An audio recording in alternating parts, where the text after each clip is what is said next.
तर या कार्यक्रमात तुमची आज छोटीशी आमच्याकडून एक मुलाखत घेतली जाईल. प्लीज तुम्ही सहाय्य करावी. तर डॉक्टर थॉमस, तुम्हाला भारतीय मिसाईल म्हणून ओळखले जाते, त्याबद्दल तुम्हाला काय वाटते? खरे तर हा माझ्यासाठी खूप मोठा सन्मान आहे. म्हणजे मी याच्याकडे DRDOच्या पूर्ण टीमचे कर्माचे फळ म्हणून पाहते. ओके. तर केरळमधील अल्पुझा येथे लहानाची मोठी होत असताना रॉकेट सायन्स मध्ये तुम्हाला आवड कशी निर्माण झाली, थोडक्यात सांगाल? म्हणजे मी जिथे राहत होते त्याच्या बाजूलाच रॉकिंग लॉन्चिंगचं स्टेशन होतं. ज्यावेळेस आकाशात ते रॉकेट झेपायचे त्यावेळेस मी हा विचार करायचे की ह्या मागे काय तंत्रज्ञान असेल. म्हणजे मला त्यामागचं म्हणजे तंत्रज्ञान जाणून घ्यायची नेहमी कुतूहल असायचे. आणि माझ्या आईनेही माझे जे दोन आवडतीचे विषय होते म्हणजे विज्ञान आणि गणित याच्यामध्ये कुतूहलता कायम ठेवली. म्हणजे तुमचे गणित आणि विज्ञान हे खूप आवडते विषय होते. हो हो. तर मॅम, 1970च्या दशकात एक महिला इंडियन म्हणून तुम्हाला इंजिनिअरिंग मध्ये कशी म्हणजे कठीण होते का? म्हणजे इंजिनिअरिंग मध्ये हे विषय असं कठीण? हो हो, म्हणजे नक्कीच. कारण त्या काळी इंजिनिअरिंग मध्ये खूप कमी मुली असत. पण मी माझ्या लिंगाकडे कधीच अडथळा म्हणून पाहिला नाही. मी कायम माझं जे लक्ष आहे ते माझ्या फक्त अभ्यासावरती ठेवलंय. आज मी म्हणून एवढी यशस्वी आहे. हो. तर DRDO मधील तुमचा पहिला मोठा प्रकल्प कोणता होता? डॉक्टर कलाम यांच्या मार्गदर्शनाखाली अग्नी क्षेपणास्त्र या प्रकल्पात मी काम करायला सुरू केले होते. तर अग्नी 4 च्या प्रकल्प संचालक होतात आपण.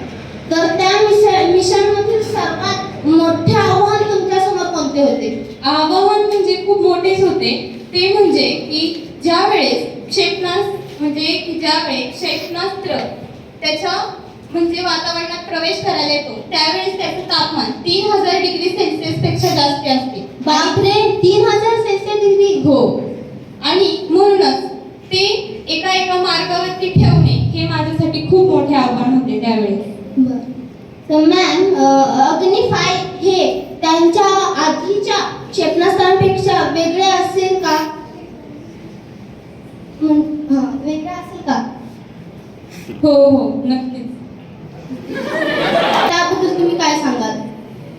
खरं तर त्या अपयशानंतर आम्ही तो डेटा इतका विश्लेषण केला की त्याच्यानंतरच्या चाचणीत आम्हाला पूर्णपणे यश आले. पण एक गंमत सांगू का? तर विज्ञानामध्ये अपयश येणे म्हणजे आपण कुठे चुकलो आहे हे आपल्याला समजण्याची संधी प्राप्त होते. पण मॅम, तुम्ही आले कॉफी नाही घेतली, प्लीज कॉफी घ्या.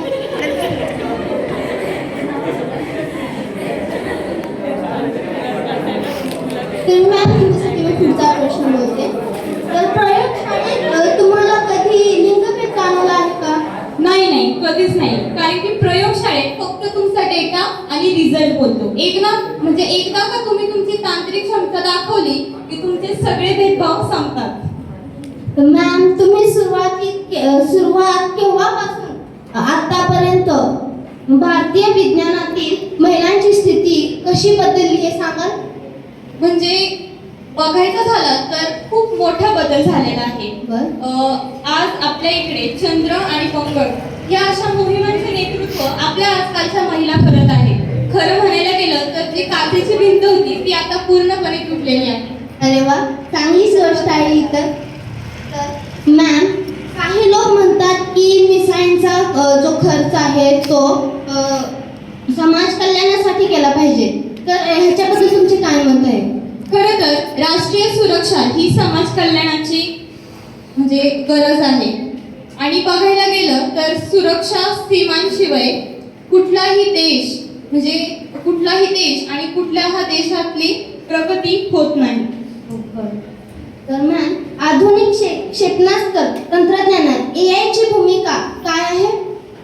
खरं बघायला गेलं तर आजच्या युगामध्ये AI ला आपण खूप प्राधान्य दिलेलं आहे. AI मुळे आपल्याला परफेक्ट लोकेशन कुठे आहे, कसं आहे हे समजतं. म्हणून आताचे जे तंत्रज्ञान चालू आहे त्याच्यामध्ये एक्झॅक्टली आपलं रॉकेट कुठं आहे, ते कुठल्या ऑर्बिटला आहे, हे जर परफेक्ट माहिती पाहिजे नसेल तर AI चा वापर तिथे नक्कीच होतो. तर मॅम लॉन्चच्या वेळी काउंटरचा प्रचंड ताण तुमच्यावरती पडला होता, तर त्याच्याबद्दल तुम्ही काय सांगाल? आणि मी योग्य तयारी केली होती. बरं. तर तुमचे आवडते पुस्तक कोणते? माझे आवडते पुस्तक डॉक्टर अब्दुल कलाम यांचे अग्निपंख. हेच का बरं, दुसरे का नाही? कारण की ते पुस्तक मला नेहमीच प्रेरणा देत असते. जर तुम्ही शास्त्रज्ञ नसता तर काय असता? माझा हा आवडता प्रश्न आहे. जर मी शास्त्रज्ञ नसते तर मी नक्कीच एक शिक्षिका असते. शिक्षिका असता बरं? कारण की मला तरुणांना अवघड संकल्पना सोप्या करून सांगायला आवडते. वा, खूप छानच गोष्ट आहे ही. तर मॅम, शास्त्रज्ञासाठी सर्वात महत्त्वाचा गुण कोणता? सांगायचं झालं तर शास्त्रज्ञामध्ये एक गुण असलाच पाहिजे. तो कोणता? तो म्हणजे प्रिझर्व्हन्स, चिकाटी. म्हणजे एखादा प्रयोग जर आपण करतोय तर तो कित्येक वेळा अपयशी पण ठरू शकतो, पण आपण त्याचे प्रयत्न सोडले नाही पाहिजे. आपण त्याच्या मागे धावत आलं पाहिजे. जोपर्यंत तो यशस्वी होत नाही तोपर्यंत. खरं, ही गोष्ट तर खरीच आहे. जर आपण एखाद्या आपल्या गोष्टीला जर प्रयत्न नाही केला तर ती यश आपल्याला भेटत नाही. तर कायम आपल्या गोष्टीसाठी प्रयत्नच केला पाहिजे, तेव्हाच आपल्याला यश भेटतं. तर मॅम, तुमच्यासाठी आमच्या मुलाखतीमधला एक लास्टचा प्रश्न आहे, तो मी तुम्हाला विचारते. तर डॉक्टर थॉमस जगाने तुम्हाला कसे लक्षात ठेवावे असं तुम्हाला वाटते? एक अशी व्यक्ती की जिने भारताला अजून शक्तिशाली आणि आत्मनिर्भर बनवले. तर धन्यवाद मॅम, तुम्ही आमच्या या प्रोग्राम